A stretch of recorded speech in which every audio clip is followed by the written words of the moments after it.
Let's hop in to our study here in Proverbs today. We're going to look at three words: greed, gratitude, and generosity. And really, as we talk about these three, we know intuitively that these are not a new problem, right? Like, greed is not a new problem that all of a sudden, wow, magically, it's something we have to start dealing with now, you know? Greed has been around for a long time. Greed has been around since the very beginning of sin, right? We see greed in all kinds of ways. Can you think of ways that maybe you've seen greed this week? Think for a minute. Like where did you observe greed? Where did you see it in your home? Where maybe did you see it at your workplace? How was greed on display? Think about gratitude. Was your life marked by gratitude at any point this week? Generosity. So those are our themes for today, and there are words that are not brand new to us. I doubt there's anyone here who's like, oh, wow, never heard that word. You know, we know these words. We understand the concept. But really today our goal is to actually ask, what does God's wisdom say about greed, about gratitude, and about generosity? And so that'll be my goal here today as we talk about this. We all know the pool of greed. If you're honest, we know the pool of wanting more and more and more, right? Not being satisfied. Insatiable desires, and we'll talk about that. But to get us started, I want to try to help us think about some people who might have typified or exemplified greed, okay? So if you're going to think with me, like imagine, maybe you are a book reader, maybe you are a movie watcher, maybe you are a people observer, okay? But think with me, if someone asked you who is a model, a bad model, but who is a model for greed, who would you pick? Oh, okay, well, there we go, we got Scrooge. So, okay, there's that one. Anybody else that you're thinking, you're like, who would we typify as a model of greed? I'm going to give you a couple examples. The first one is a person from a movie, and this is Gordon Gekko. Anybody know Gordon Gekko from the movie Wall Street? Okay, gotcha. I had never seen the movie, but as I studied, this kept on coming up. It's actually Michael Douglas, if you know the actor. He was in an 80s movie called Wall Street. And his quote is very famous, especially if you're doing any research through psychology articles. I read all kinds of stuff in preparation, and Gordon Gekko, his name, kept coming back up. Let me read you the quote. This is a couple things about Gordon before I give you the quote. He is listed as one of the top 50 greatest villains in movies of all time. So if you haven't seen it, there you go. Gordon Gekko is one of the top 50 villains. So now you know that. Save that for some trivia somewhere. That might be helpful. And then when he makes this quote, he's actually talking to a group of stockholders at a paper company. It's not Dunder Mifflin, though. It's not that paper company. It's a different paper company, not the Dunder Mifflin paper company. This one's different. But here's what Gordon says. He says, greed, for lack of a better word, is good. Any of you familiar with that one? Okay, greed is good. Greed is right. Greed works. Now, how many of you, as you've looked maybe at companies you've been at, or you look at corporate culture across the United States or across the world, you could say, actually, I've seen people who I think that they believe greed is good. Any of you ever seen corporations like that? Okay, or you kind of wonder, you're like, man, that's just, greed is good. I think they might buy into that philosophy. Okay, that's the first example of greed. Let me give you the second one. Now, I wonder, as this picture is shown, who knows who, if you know who this is, please raise your hand. Okay, so we got some Lord of the Ring fans out there, some Hobbit fans out there. This guy is the master of Lake Town. He's got a name. I don't know his name. I'm sorry. I don't know his name, but he's master of, I know his title. He's the master of Lake Town. Now, here's the important thing about this guy. He is a greedy man, and his greed is legendary. So, it's from The Hobbit, the Desolation of Smaug, I think is how you pronounce it. Okay, good. I'm there. And so Smaug is a dragon, and the dragon breathes fire. And when Smaug is out attacking his town, He's breathing fire. Things are being destroyed. There's a problem. But what do you think this guy does? We know we know he's greedy. What do you think he does? He takes all his gold, loads it in a boat, and tries to escape in the middle of his town being burned to the ground with all the gold in his boat. But there are problems, okay? So he starts to leave. He sees like his subjects in the water, and he's like, nah, no space for you. I got my gold in the boat. He at one point they're like, oh no, the boat's gonna actually go under. It's too heavy. And so what does he do? Logically, you'd take the gold. Not him. He takes his assistant and pushes him off the boat in the movie, and he's like, you get out, I keep my gold. Because he's characterized by greed. Now, I don't know if you watch movies with Michael Douglas or if you like Lord of the Rings, but I think all of us can actually relate to this last picture that we're going to show you. Greed with toilet paper. Okay, so we all remember early 2020, and we couldn't find toilet paper anywhere, right? Like all of our Charmin lovely double ply in our homes started to become single ply because we're running out of toilet paper, right? And where was all the toilet paper? It was in this guy's garage. He was hoarding it all, and we couldn't find any toilet paper. I don't know. Actually, that's not too bad. Who knows? But this might actually be just panic buying because of some crazy events of life going on. There's a pretty big difference between panic buying and a greedy storing and stocking of toilet paper and hand sanitizer and PPE that we saw at the beginning of 2020 because someone has an insatiable appetite for profit at others' expense or for capitalizing when other people are in distress. Well, the thing was, the toilet paper's back on the shelves, right? We're all good now. We're done with that phase. But do you know what's amazing? There is still greed. You know, we got the toilet paper back. We got the hand sanitizer. We got food on the shelves. They're back, but greed didn't go away. I think if we're honest and we look at our own lives, if we can honestly reflect, we'll see that we are people of greed as well. Thinking about this message, I was thinking about the fact that we, of all people, if we live here in Salt Lake City, if we live here in Utah, we of all people are very rich in comparison to the peoples all around the world. And so you would think that if the solution to greed is more stuff, that's what we want. We want more and more and more. If the solution was more stuff, we of all people would be the most philanthropic and generous people of all. We would have hearts at rest, no greed at all. But is that the case? Not at all. Sometimes the more affluent we are, the more greedy we are. And we find that the solution to greed is not the number of zeros in a bank account, but the state of our heart. And so today, as we talk about greed and gratitude and generosity, really our question should be, what does the wisdom of God tell us about these topics? How can we learn from the Word of God and let that shape the way we think and shape the way we live? And that'll be our goal for today. We're going to look at three things. We're going to look at the word greed, we're going to look at the word gratitude, and we're going to look at the word generosity. The first thing I'd like us to see is that the wisdom of God tells us, first of all, to confess greed. So our first thing is we need to confess greed. Now, as we think about that, and as we look at different passages, we need to understand why these words are the words that the Bible teaches us. Confess greed. We confess when we've done something wrong. We confess when we've sinned. And to most of us, the concept of greed as sin is not a foreign concept. Would you agree? Like greed as sinful? We actually give it other names. Maybe you're familiar with, any of you familiar with the 7 deadly sins or that term?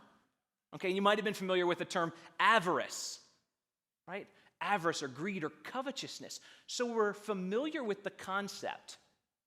But to help us think through confessing greed, I'd like us to do a couple things. First of all, we're going to talk about what greed is. Okay, so we're going to start there. What greed is. Then we're going to talk about what greed does. So just to give you a preview, we'll do what greed is, we'll talk about what greed does, and then we'll talk about the whole concept of confessing greed, okay? So here's what I'd like to do. I'd like to just walk us through, first of all, what greed is. I told you some of the things that it's called. It can be called avarice, it can be called covetousness, it can be called greed, but really, what is greed? What it is it could be external acts, right? You with me? Like it could be external displays and actions that show that we are greedy. But it's not just externalism, external greed, right? You with me? Like it's not just the external, it's also the internal heart. So greed is not just something we observe, but also something going on underneath the surface. If we were to put words to that, we might say it's it's a self-serving desire. I kept finding the word insatiable. It's an insatiable, selfish desire for more and more and more, no matter how much we already have. Let me give you some biblical pictures for greed. I thought these were interesting and quite descriptive. You can kind of imagine it. One of them involved the ears, and another one involved the eyes. So if we think about greed and our ears, the Bible pictures it like this. Covering our ears to the cries of the needy. Greed is we know there are people who have needs, but if I don't hear them,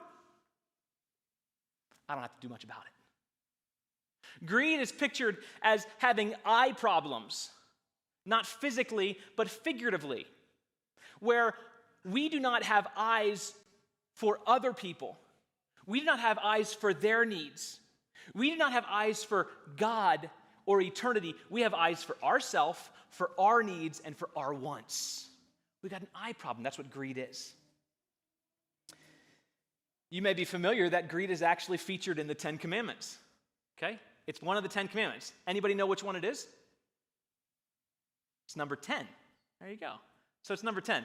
And we like to teach the kids this. So I see some kids from New City Kids here. In New City Kids, our midweek ministry, we actually teach the kids the 10 Commandments, and we use our hands to point out which of the 10 Commandments. And when we get to the 10th commandment, which is, thou shalt not covet, put all 10 fingers up to remind us it's the 10th commandment, and then we do this, thou shalt not covet. Because it figuratively or it visually represents how we feel, where we are always grabbing and reaching and grasping. No matter what we have, it's not enough. I want more. And sometimes it's physical, and sometimes it's only within our hearts. It's an insatiable desire for more, marked by selfishness and self-centeredness. More of something than is really needed. A few final things.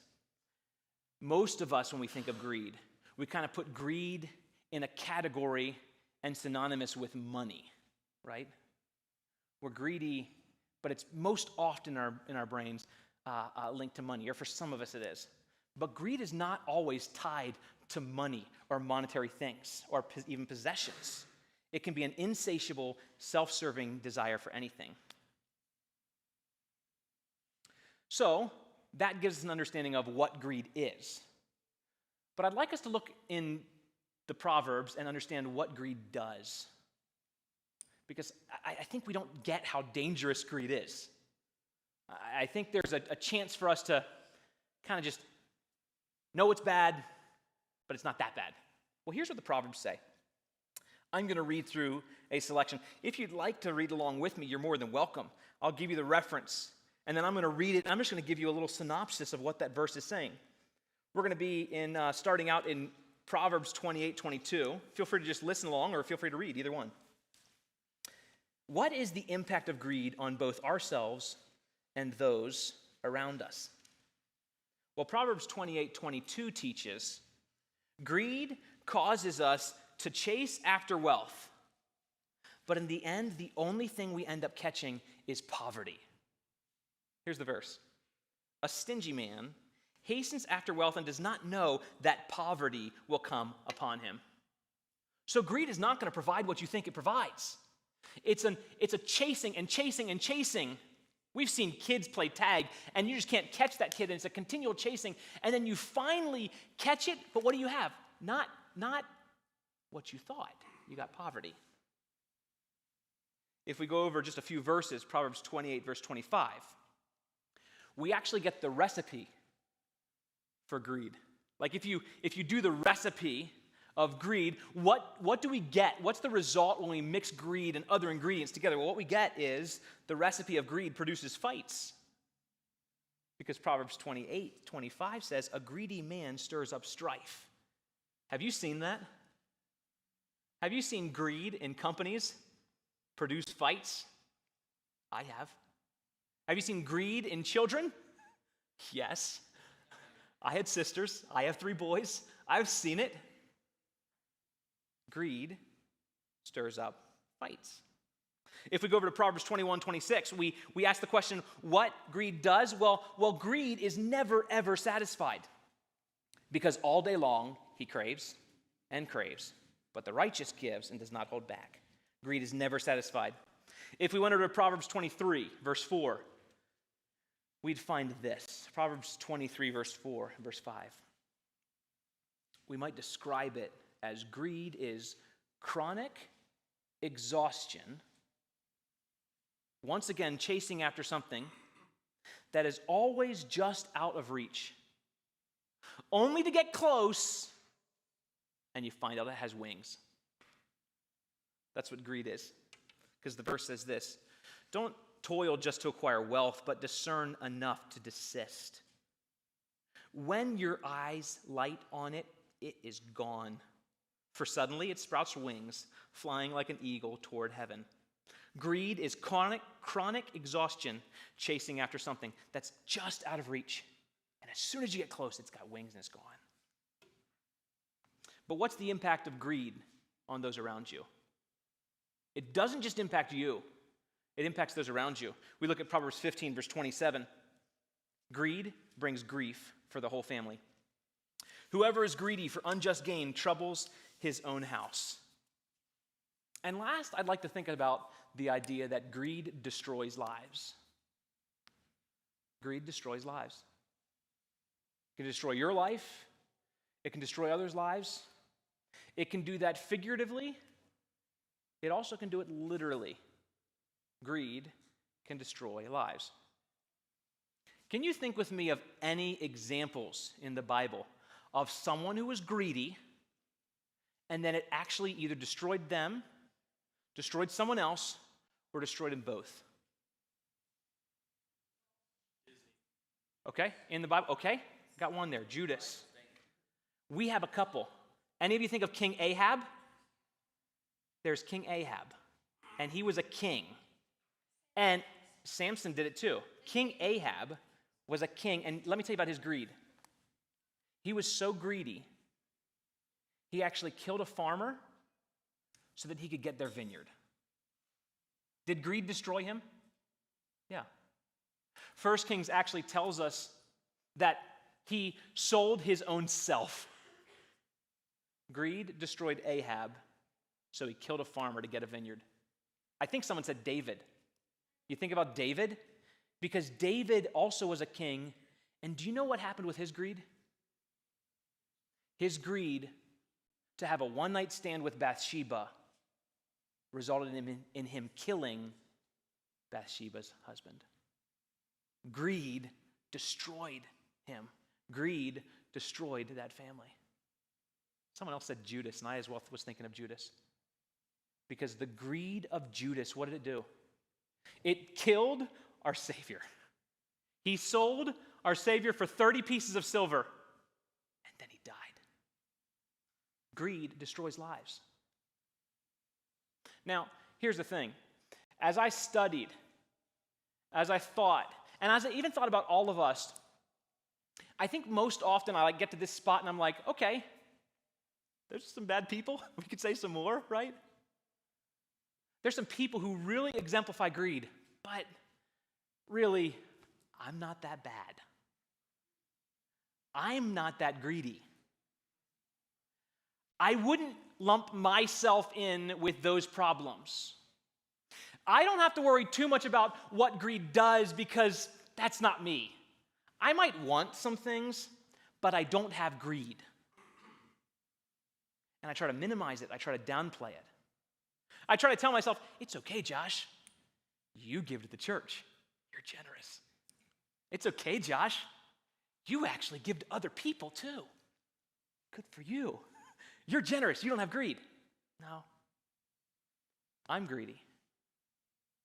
And I think if we're honest, we'll find that many of us have greed in our hearts. I'd like us to think about two things as we try to flesh this out. One is, let's think about the acts of greed that we need to confess, and then let's talk about the heart of greed that we probably need to confess. I just wanted to kind of get some practical, real-world examples of what might it look like for us to struggle with greed. So it's not just something that we read in the Proverbs and we talk about the wisdom of God about greed, something we need to confess, but really we actually can kind of see it. We maybe can even see it in our own lives. So let me give you a couple examples. There are more. I was thinking of a salesperson. How could a salesperson exemplify greed and need to confess the greed? Doesn't matter if they sell products, or maybe they sell a service, or maybe they sell cars, or whatever.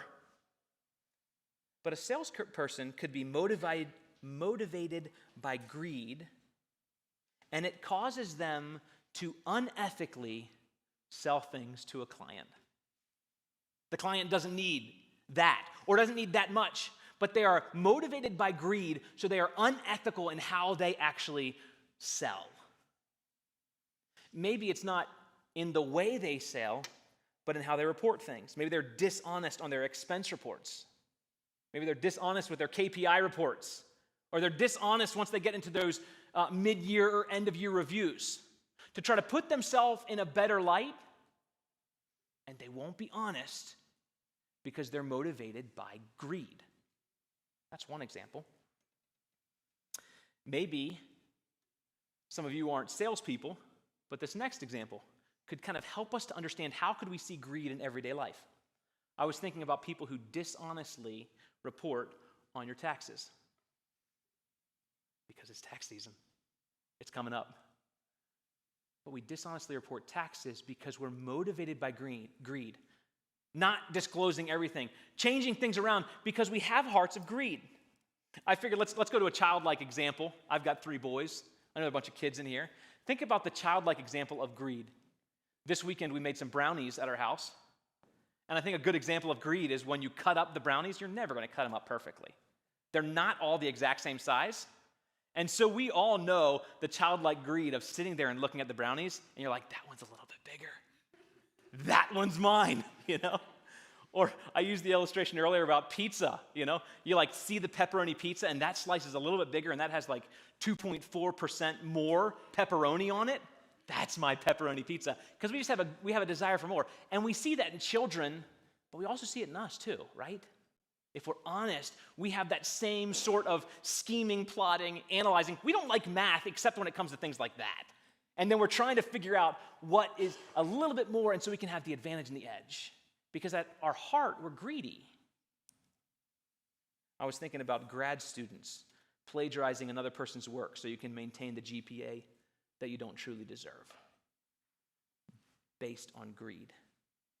Or an employee who is working on a team, and the team has done a lot of hard work, but that individual takes all of the credit for the team's work so they can get individual recognition.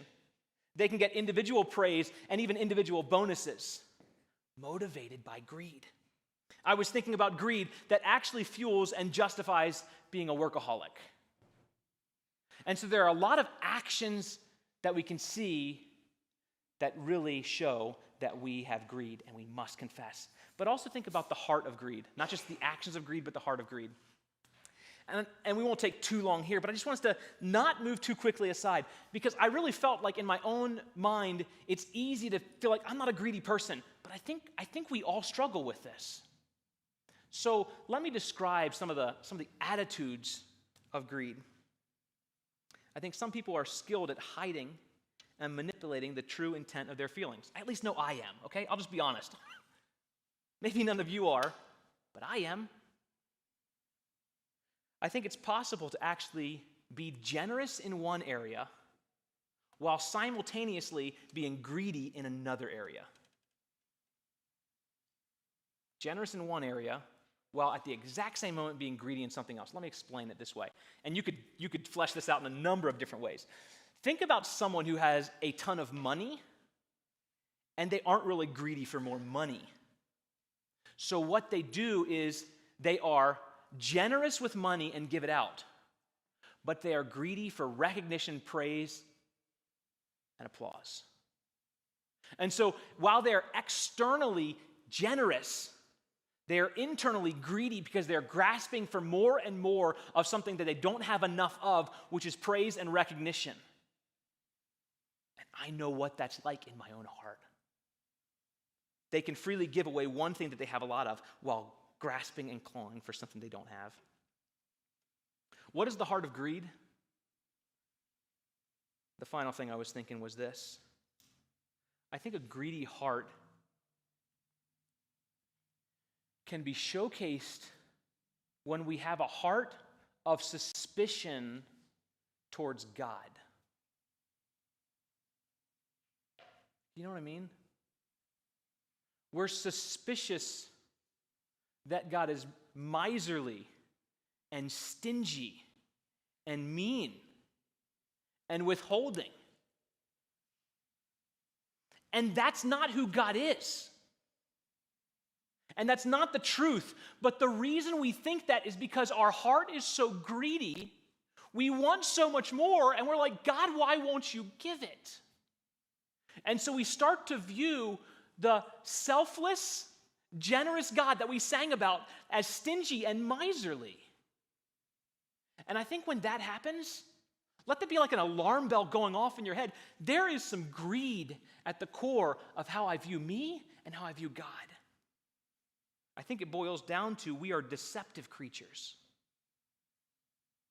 We're finding new ways to hide our sin and still look pretty good. And once again, that might not be you, but I know that's me.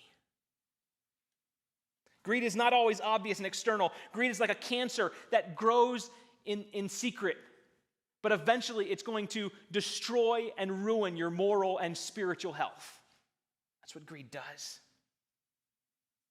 So when we look at the wisdom from Proverbs, when we look at the wisdom from God, we understand that greed is something that is sin, greed is something that destroys, and greed is something that we must confess. So before we move on to the next 2 points, I just want to take a quick moment. Like maybe now, even you just think, okay, what greed was in my heart this week? What greed was in my actions this week? Even now, you can confess that to God, you saw that, you heard that, you knew that. God, I confess. Again, my heart is greedy. My actions are greedy. Confess greed and get right with God. So when we look at the wisdom of God, the first thing we see is that we need to confess greed. But the second thing we see as we look at the broad brush of the wisdom of God, we understand about gratitude. And what we see is that we need to express gratitude. Now, why do I mention that? Why do we bring this up? Because if greed is something is so destructive, what are we going to do to actually combat greed or overcome greed or to change how we are? And the wisdom of God says we need to express gratitude. Now, there are a number of ways that people try to combat greed. There are a bunch of techniques and ways to try to do that. I'm just going to share a few things. I won't take too long on this one. Sometimes, and some of these are okay things to do, they're great things to do, but the question we would ask is, do they actually really change the heart of greed? I'll give you 3. One way we can try to combat greed is by being generous in general, okay? And sometimes we see that where it's just like, just be generous, just be giving towards other people. The only problem with that is, I have a quote from Psychology Today, And the quote is from Thomas Hobbes. He's a founder of modern political philosophy. And he says this. He says, no one gives but with the intention of good to himself. And so that's a pretty eye-opening quote. And in saying that, he's suggesting that even apparent generosity most often is in fact nothing more than disguised selfishness. So even though we're giving, does that really solve the problem of our greed? No. Just giving alone doesn't mean that we've solved the problem of greed. Here's another quote. This is by Dr. Kurt Gray. He's also a psychologist. He's an award-winning researcher and psychologist, and he says this. This is on the idea of paying it forward. Where I'll do a good deed, and then you'll do a good deed, and someone else will do a good deed, which is great. But does that solve the problem of greed? Does that solve the problem of greed? The idea of paying it forward is this cascade of goodwill that will turn into utopia with everyone helping everyone. Sounds good. Unfortunately, he says, greed, or looking out for ourselves, is more powerful than true acts of generosity. It's not going to really solve the greed problem that's there. Sometimes people are just like, well, stop being greedy. Okay, a little reductionistic. That's not going to quite work. Whether we're talking about organizational psychology or behavioral psychology, or even our own experience, we know that that alone is not going to work. Okay, I'm going to stop being greedy. Okay, that's not going to fix the problem. We need to replace a negative behavior with a new behavior. And so sometimes people just say, well, what you need is to be grateful. Express gratitude. And while I would agree, I would only partially agree because I think that's only part of the answer. We do need to express gratitude, but that's incomplete. Because to take care of greed, it's not just a matter of us expressing gratitude. The question is, to whom do we express gratitude? Because expressing gratitude alone won't solve the greed of our heart. We actually need a foundational shift. I would equate it to bad math and bad science. I'll explain both in just a moment. We need a foundational shift, and that's what the wisdom of God actually does. God's wisdom comes in, and it tries to give us a whole new foundation for which to view life and to live life. It's like giving us a whole new operating system when we actually live out the wisdom of God. Wisdom from God is all about rightly living life in a way that honors God and loves others. It's what Psalms and Proverbs and Ecclesiastes and Job and all the other wisdom literature of the Bible are talking about. Wisdom is rightly living life in relationship to God. And the only way for us to combat greed and all other sins is to actually have a foundational shift where we rightly relate to God. I said it's kind of like bad math or bad science. Think about bad math. If you have the wrong equation, you're never going to get the right answer. And for most of us, we have a foundationally wrong equation when we view life, because we view all of life, but we leave out the most important part, which is God. And so biblical wisdom is saying, no, you can't leave out God. He is central to everything. He made it all. He created it all. He's sustaining it all. And you have to have God as part of your life equation. Otherwise, it's going to always be broken. We need a foundational shift. Maybe if we don't talk about math and instead we talk about science, okay? Because like some of us don't like math. Some of us don't like science. I don't know. Let's just shift it up a bit, okay? Let's talk about some science. Do any of you remember Nicholas Copernicus? If you do, okay, nods or something? You're with me? Okay, gotcha. Do you remember what he's famous for in the scientific community? I'll tell you. Back then, they used to have what was called a geocentric view. Do you remember that? Geocentric view of our solar system. They believed that in the center of the solar system was the Earth. Then around the Earth were all the planets in our solar system, and also the sun in our solar system revolved around the Earth. Copernicus came along and said, no, that's not it. we are heliocentric as a solar system. So really, the center of our solar system is the sun, right? Heliocentric. And everything, Earth, Mercury, Venus, Earth, Mars, right? Go through all of the planets in our solar system and all the moons revolving around those planets. They are all revolving around the sun. That was a foundational shift in the way they viewed the solar system. And I would propose that based on the wisdom literature of God, that we need to express gratitude, but with a foundational shift. We actually need to have a different gravitational pull.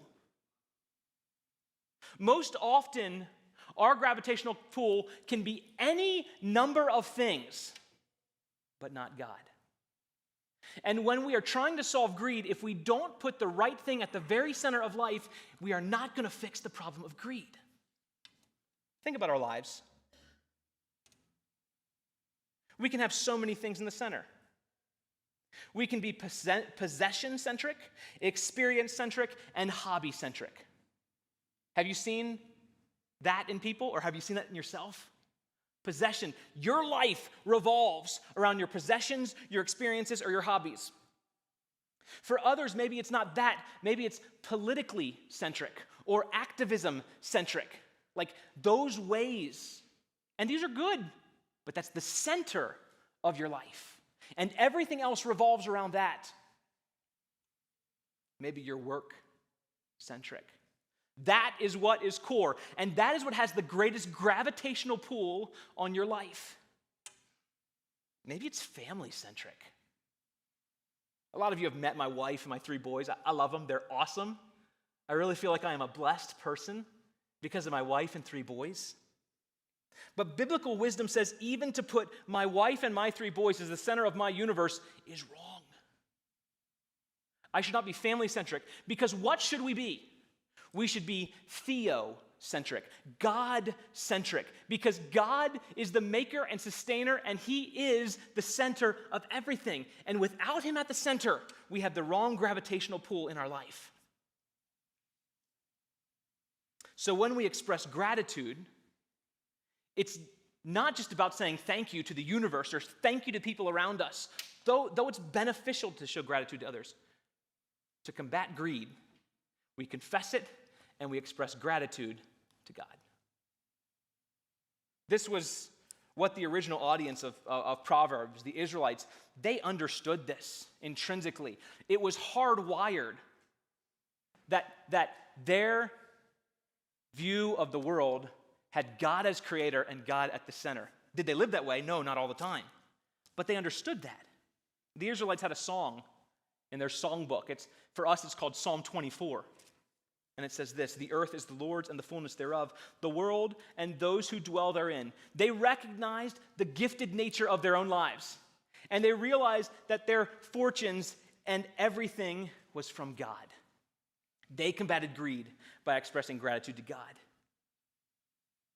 They even saw this.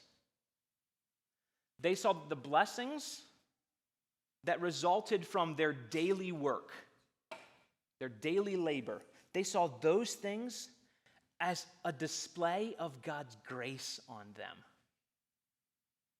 And they knew that grace is not something you should hoard. Grace is not something you should hang on to, but something you should share. And then when that happens, we have appropriate expressions of gratitude to combat our greed. Let me share 3 Psalms, and then we'll finish up with this point of expressing gratitude. 3 Psalms. Psalm 118:1 tells us to express gratitude to God because He truly is good, and He has continual love that lasts forever. That's a good thing to praise God for, isn't it? He is good. He is truly good. He has continual love that lasts forever. Psalm 107 tells us to, Psalm 107:21 tells us to express gratitude to God because of His powerful working on the earth. And then we have Psalm 7, verse 1, tells us to express gratitude to God because He is righteous. I am so glad that God is a righteous God. That is why the Israelites gave thanks to God. There are so many other ways. But the takeaway is this. To combat my greed, I need to express gratitude to God. So let's just take a quick moment and pause. What did you give thanks to God for in the past week? Did you thank God at all? I know what it's like. The weeks where I myself look back and I'm like, was I grateful to God? We get so busy in all the other things. We hear the cries of our heart wanting more and more. We feel the flurry of life, and we don't express gratitude to God. Can I challenge you? Maybe even today, make a list of ways that you should be grateful to God. And then don't stop there. Express gratitude to God. Thank Him. Vocalize it. Pray to Him. Talk to Him. Sing to Him. Express gratitude to God. So we've seen that first of all, we need to confess greed. And second of all, we need to express gratitude. And lastly, I'd like us to just look at the fact that we need to reflect generosity. And this, again, is just looking at the broad brushes in the wisdom literature. We see that we need to reflect generosity. Now, the reason that we have the word reflect up there is actually intentional and on purpose. Because our generosity that we show to others should be a reflection of the generosity that God has shown us. We should reflect God's gracious generosity to us. So let me explain God's gracious generosity to us. God gave generously. There are a lot of things we could talk about. We could talk about how God generously gave us life.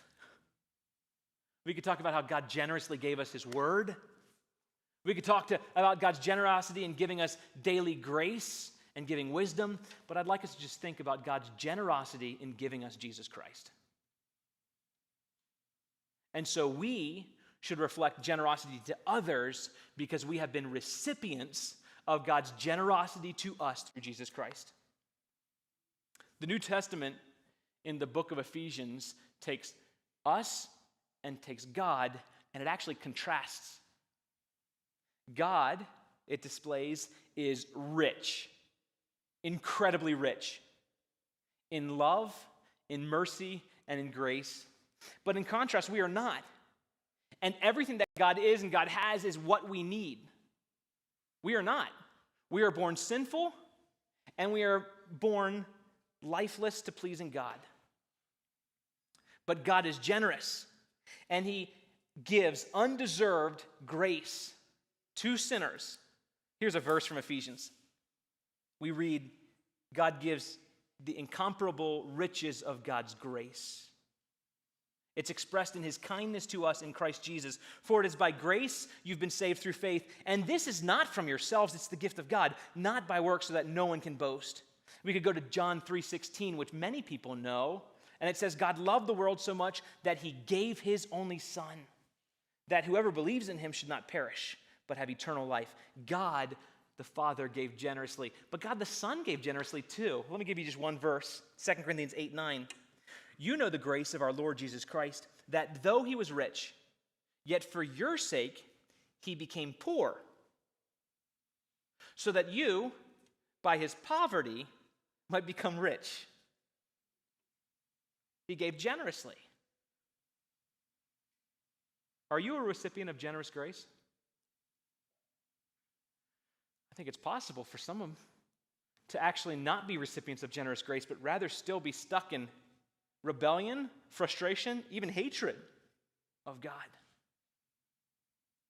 Or it could be that someone is still struggling to earn salvation rather than receive it as a gift from a gracious God. God's wisdom tells us, reflect on God's generosity and then reflect God's generosity. I think sometimes we don't reflect God's generosity because we haven't reflected on it enough. Like if you find that you have been a recipient of God's generous grace that you don't even deserve, that's what grace means. if you haven't dwelt on that enough, it makes sense why we struggle with generosity. And so maybe one of the first things you need to do is express gratitude to God and then think on all of the ways that he has been gracious and generous to you. If your generosity is non-existent or begrudging, begin by understanding and then deeply considering God's generous grace to you. And then as your understanding of God's grace and generosity to you grows, then your display of generosity and grace to others as well can grow. What I'd like us to do is just look at a few more verses from the Proverbs and close out our time together thinking we should reflect generosity, but what does that really mean? Like, let's not leave it out there as, okay, let's reflect generosity. Let's make it tangible. What does it mean to reflect generosity? I'm going to give you 4 things, and then we'll wrap it up. Reflecting generosity means that we should give freely. If we went to Proverbs 11:24, we would read this: one gives freely, yet grows all the richer.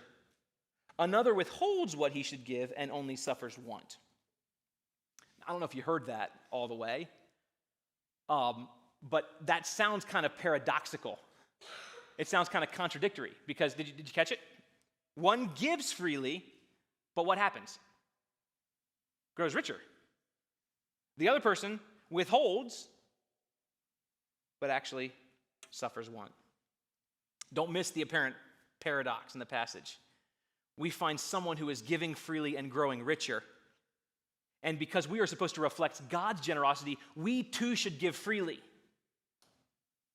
Remember, when you leave God out of the equation, the math doesn't add up. But if we live in obedience to God, and we live based on God's wisdom, and we live based on faith, then his word actually makes sense. And we see it true, that those who give are actually blessed by God. Also notice that in this verse we see 2 things. One gives freely. Gives talks about the actions of life. Freely talks about the attitude of the heart. And that's what we should be doing. Because we've received God's grace, give freely. But also, with this, I think it would help for us to illustrate it.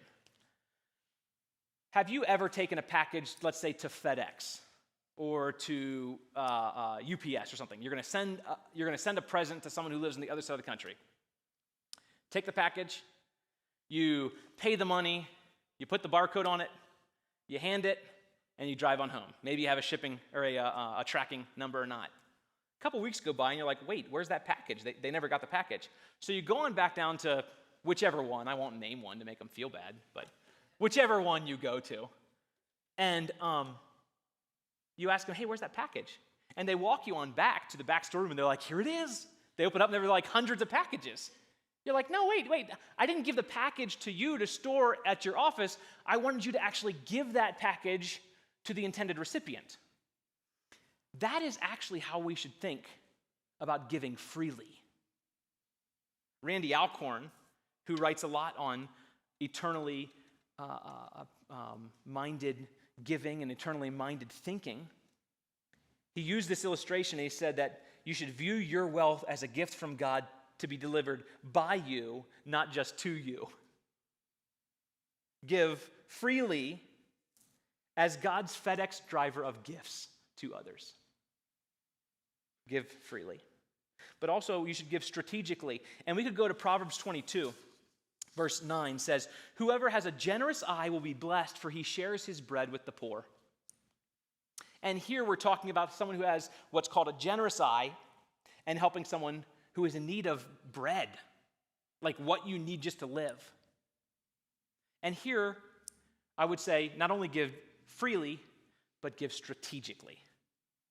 Give strategically. Now, I played a bunch of baseball growing up. I loved it. It was a lot of fun. And sometimes when you play baseball, I don't know if you did, you'll get up to bat, and you'll be standing there, and you're playing well, and maybe you make a good hit, and someone says, good eye. Or maybe you don't swing the bat because you know it's going to be a ball, and they're like, good eye. Have you ever heard that? It means as you're standing there at the plate, you're able to observe the pitch, and you're going to see if it's a strike or a ball. And then you're not going to swing sometimes, but then other times you know it's in the sweet spot. and you're just going to lay it on, and you're going to hit that ball in the right spot, right where it needs to go. You got a good eye. Well, in the Proverbs, a generous eye is similar. You have the ability to strategically see where you should give. Here's a person who doesn't have food. Give. Later on in Proverbs 11, we actually find about someone who is opening up these storage units and these spaces where they have grain, just common grain, so other people can get the food that they need. They're just helping those in need. So we should give freely. We should give strategically. The third thing is, let's give eternally. Let's give eternally. And here we don't go to the wisdom that we read about in the book of Proverbs. We go to wisdom in the book of Matthew, and this is wisdom from Jesus Christ. Matthew 6, verse 19 says, "Do not lay up for yourselves treasures on earth, where moth and rust destroy the treasure, where thieves break in and steal the treasure, but instead lay up for yourselves treasures in heaven, where neither moth nor rust destroy, and where thieves cannot break in and steal. So give eternally." Now let me give you another illustration from Randy Alcorn. I thought it was really helpful. Imagine that up here in front of us is just the timeline of someone's life. Over here is where we're at today. And then over on this side of the stage is death and eternity. So imagine with me, you've got an option of where you're going to put your treasure. Most take the treasure and put it right here where we're at. Putting all of their treasure in things we can touch and experiences we can have, and building treasures right here, right now. But what's the problem with putting your treasure here? Because our life is going that direction. And every day, we're taking steps closer to eternity. And as we take steps closer to eternity, if our treasure is laid here on earth, we're walking farther and farther and farther away from our treasure. But what Jesus says is, don't do that. Invest well. Give for eternity. If you give for eternal things, if you give for gospel things, if you give for kingdom things, then what you're doing is you're putting your treasures in heaven, in something that will outlast your lifetime, that will outlast your dollar, that has a better return rate. So then, if you're laying up treasures in heaven, then every day, as you work your way closer and closer to death and to eternity, you're actually getting closer and closer to your treasure. And where your treasure is, there will your heart be also. So the question is, where are you going to lay up your treasure? And the wisdom from God and the wisdom from Jesus says, put your treasure in eternity. Give eternally. And then the last thing is, we talked about give freely, give strategically, give eternally. Last is give to honor God. The wisdom of Proverbs tells us to honor the Lord with your wealth and with the first fruits of your produce, Proverbs 3:9. So, a few simple questions. Are you honoring God with your generosity? Are you reflecting Him in your desires, your thinking, and even the level of generosity that you have for others? Remember, generosity and even greed is not about the zeros in our bank account, but the space of our heart. You can generously give, and we even see it in the Bible, someone who generously gives with 2 tiny little coins because they're giving from their lack, but from a heart that loves God.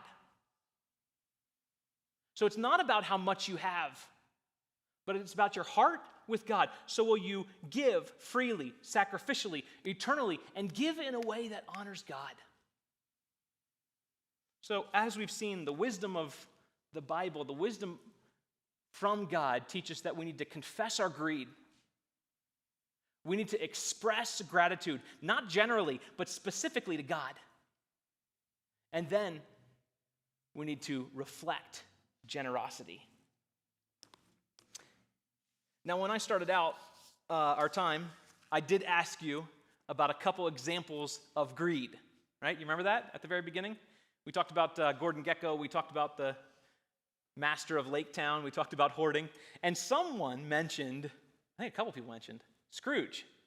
And I actually like Scrooge. I don't like Scrooge because of where he started out, right? But I like Scrooge because of where he ended. And so to close our time together, I just want to do a quick thought exercise about Scrooge and then make a few final applications. You remember Scrooge, where he started out? He was a very greedy person. I actually have a description of Scrooge. Scrooge is written down as a squeezing, wrenching, grasping, scraping, clutching, covetous old sinner. Any of you ever remember that? I think they even have that one in the Muppets. I think someone reads that one. So, which the little mouse reads that. But it's a very good description of Scrooge in the early part of his life. But what I like about Scrooge is not where he starts, but where he ends up. Because he goes through, and then on Christmas Eve, he has a transformational encounter with the ghost of Christmas present, past, future. I don't know the order. But he actually changes, right? And I'm not saying that we need to have some sort of encounter with Christmas spirits. But I am saying that we need to understand the Word of God and we need to encounter God himself. We need to actually live life going back to where we started. We need to live life confessing that we are greedy, grabbing people, taking all that God gives and wanting more and more and more and using it just for ourselves. We need to expose greed at the work in our heart and confess it as sin. We need to encounter God so then we can see all of his rich blessings as from his gracious hand. And then we need to express gratitude to him. We need to encounter God so we might be generous in action, generous in heart, and reflect him.